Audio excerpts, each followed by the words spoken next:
જય સચ્ચિદાનંદ. થોડોક એક પ્રશ્ન પૂછવો છે.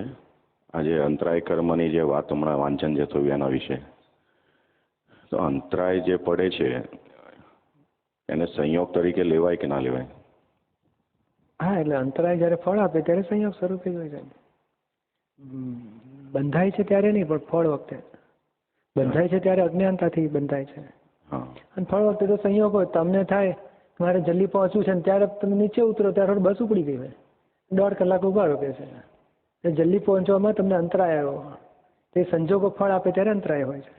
અને ફળ કેમ આવ્યું તો આગલા ભાવમાં શું કે હા સત્સંગમાં જઈએ, સત્સંગ શું આખો દળ કર્યા કરે, કામ કરો ને કે માથાકૂટ ના કરશો. થોડું સાંજે, હા સાંજે ઠીક છે આવા છે તો આવીશું, હવે બોલશો નહીં માથાકૂટ, ફરી ખચખચ ના કરશો. એટલે આપણે આવું બોલ્યા ને તે અજ્ઞાનતાથી બોલ્યા, તે અંતરાય પડી ગયો.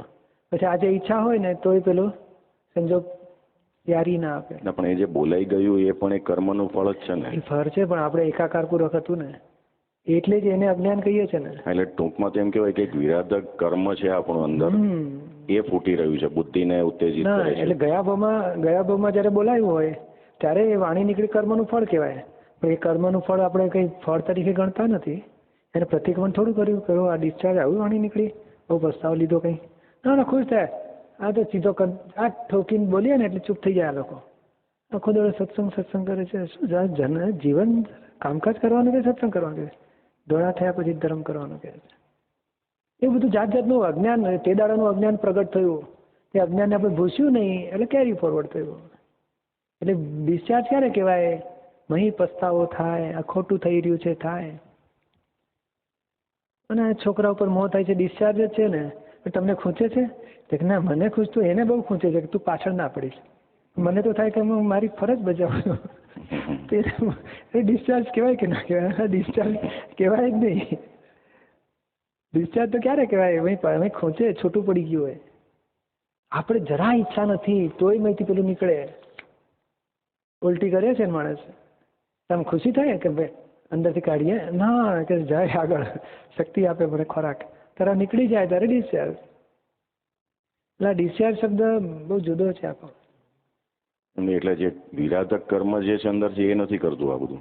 એ વિરાધક કર્મ જે કેવું હોય તો કહો, પણ એ આમાં કેવું છે, બીજ વાળા કર્મો છે. ફળે ભોગવ્યો છો ને પાછું બીજ નાખો છો, એ ના એ જ પાછા. ધારો કે વાંકી વાણી નીકળીને એ ફળ સ્વરૂપે જ કહેવાય, તો બીજ પાછું એનું એ જ નાખે, વધારે ચીકણું પાછું. અને જરાય ખોટું લાગતું નથી. એમાં શું ખોટું? કેવું તો પડે જ ને કે છે.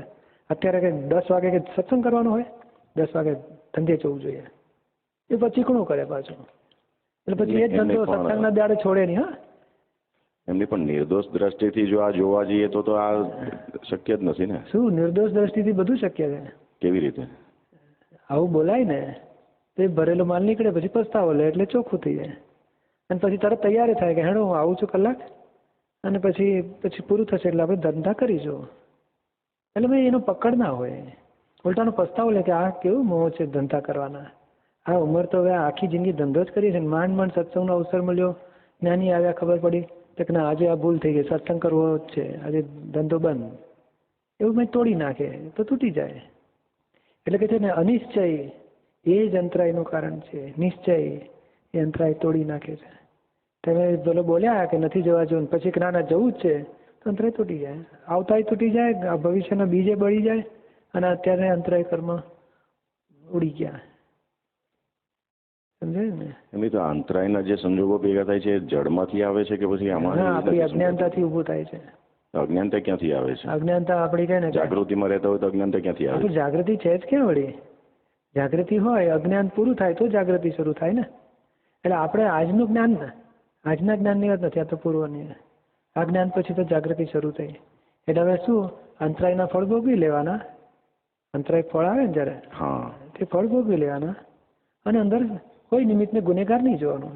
હા, હું એ જ કહું છું. તો નિર્દોષ દ્રષ્ટિથી જો અજ્ઞાન પછીની જ વાત કરું છું. જ્ઞાન પછી જો અંતરાય પડતી હોય તો એ માત્ર સંયોગો જ કહેવાય ને. ના, એ અંતરાયને ફળ કહેવાય છે, એ બીજ નથી કહેવાતો. ફળ કહેવાય ને. એટલે એ કર્મમાંથી જ આવ્યું ને, એ પૂર્વભવના કર્મથી જ આવ્યું ને. તો હું એ જ વાત કહું છું ને આપણે, પૂર્વભવના કર્મમાંથી આ ફૂટ્યું. હવે એ પૂર્વભવનું કર્મ છે કે પછી એ કોઈ જડમાંથી આવ્યું છે, એ હજી હું મૂળમાં જડ જ કહેવાય. પૂર્વભવનું કર્મ એ અત્યારે કર્મ ફળ આપે ને ત્યારે જળ કહેવાય. અચ્છા. જળ તરીકે જ હોય. એ બીજ નાખતી વખતે આપણે બળીએ તો બીજ પડે, તો બીજ પછી પાછું જળમાં ગયું, પછી જળ એને એ રૂપકમાં લઈ આવે. આપણે તો ફક્ત મગનો દાણો જ નાખ્યો હતો, પછી તે છોડવો મોટો થઈને શીંગો ઉગે ને એ બધું કુદરતનું કામ. એ કુદરત ફળ આપે. પછી આપણે વિષયની ભાવના કરીએ બસ એક વિષય શું, પછી વાઈફ ભેગી થાય, સાસુ સસરા ને સાળો સાડું બધું આખી સંસાર લંઘર ભેગી થાય, એવું નામ કુદરત. એવું હોય છે કુદરતી.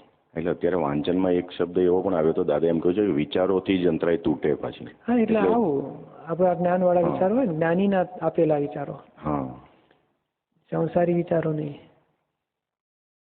એટલે આ તો સંસારમાં આવું જ કેવું પડે, અજ્ઞાન દશામાં આવું જ કે ને, બરોબર ખૂબ વિચાર કરતા મારે કેવી રીતે પહોંચવું છે, કેવી રીતે પહોંચવું છે. એટલે પછી એ વિચારણામાં પડે તો એ માણસને અંતરાય તૂટીને પહોંચે પછી અજ્ઞાન દશામાં. અને આપણે તો પ્રતિક્રમણ કરી શકીએ, દ્રઢ નિશ્ચય કરી શકીએ, જુદું રાખી શકીએ, જ્ઞાનથી નિકાલ કરીએ એટલે બધું તૂટી જાય આપણું.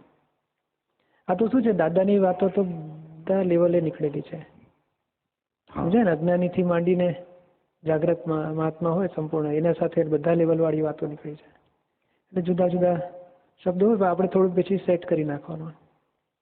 જય સચિદાનંદ. દીપકભાઈ, એક અંતરાય કર્મ માટે પ્રશ્ન પૂછ્યો હતો કે આપણને કોઈ પૂછે કે હા કે નાનો જવાબ આપો તો પછી આપણે અંતરાય કર્મ કેટલું નડે? કારણ કે હા પાડીએ તો એકને નુકસાન જાય, ના પાડીએ તો બીજાને નુકસાન જાય. એટલે આપણે શું પૂછે કોઈ બી વસ્તુ માટે જ્યારે સત્સંગમાં જવાનું પૂછે અથવા તો ઓફિસમાં બીજી ફાઇલ પૂછે તો આપણે એનો જવાબ તો દેવો પડે, સલાહ લેવા આપણે આવ્યો હોય. એટલે કહેવાય મને એમ સમજાય છે કે ભાઈ આ મારો વ્યૂ પોઈન્ટ આવો છે કે આ યોગ્ય છે, પછી છોડી દેવાનું. પછી તમને જેમ ઠીક લાગે એમ.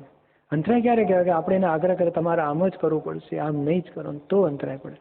આપણે ડૉક્ટર તો કહે છે ને ભાઈ તમે મરચું ના ખાશો, તળેલું ના ખાશો, પછી તમારી પાછળ પડે તો અંતરાય પડે ને. એ તમને ઇન્ફોર્મેશન આપે છે. બરાબર. અને તમારી તબિયત માટે આટલું સારું છે.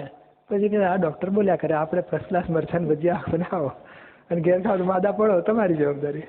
ડૉક્ટર પછી કશું સાંભળે, હે મરચાં ભજીયા ખાધા હતા, પછી દવા લેવા આવજો કે આવતા અઠવાડિયા લઈ જજો. એક આપણો ગ્રાહક સારો છે. એટલે વિતરાગ હોય. આપણે સહેજા સહેજ છોડી દો પછી કહીને.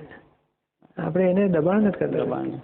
અને પૂછે છે માટે આપણે કહીએ, અને છતાંય આપણને લાગે ભાઈ તમને છોટે યોગ્ય લાગે એમ આગળ વધજો.